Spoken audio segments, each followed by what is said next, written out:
आता मुंबई पुण्यातल्या टॉप 9 बातम्या। पुणे महानगरपालिकेच्या पाणीपुरवठा करणाऱ्या टँकरमध्ये ई कोलाई आढळलंय। तपासामध्ये धक्कादायक माहिती समोर, टँकर भरणाऱ्या सर्व पॉइंटवरून होणारा पाणीपुरवठा दूषित आढळलाय। बुधवारी 5 फेब्रुवारी रोजी सकाळी 11 ते गुरुवारी 6 फेब्रुवारी सायंकाळी 5 वाजेपर्यंत 30 तासांच्या कालावधीमध्ये मुंबईतल्या काही भागात पाणीपुरवठा बंद राहील, तर नागरिकांनी पाणी जपून वापरण्याचं आवाहन।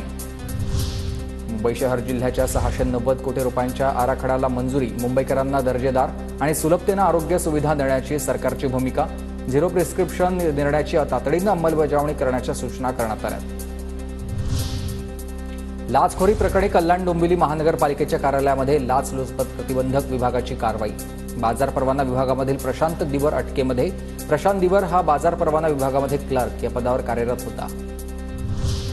भाडेवाढीनंतर यूपीआयमुळे एसटीची कमाई वाढली आहे। तिकीट विक्रीमधून 8 दिवसात 8 कोटींचं उत्पन्न।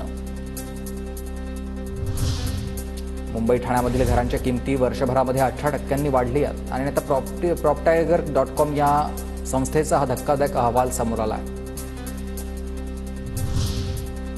पुण्याच्या ससून रुग्णालयामध्ये जीबीएस बाधित 3ऱ्या रुग्णाचा मृत्यू झाला। नांदेडच्या 60 वर्षीय ज्येष्ठ नागरिकाचा ससून रुग्णालयात उपचारादरम्यान मृत्यू झाला आहे। राज्यात जीबीएसमुळे मृतांची संख्या 4 वर।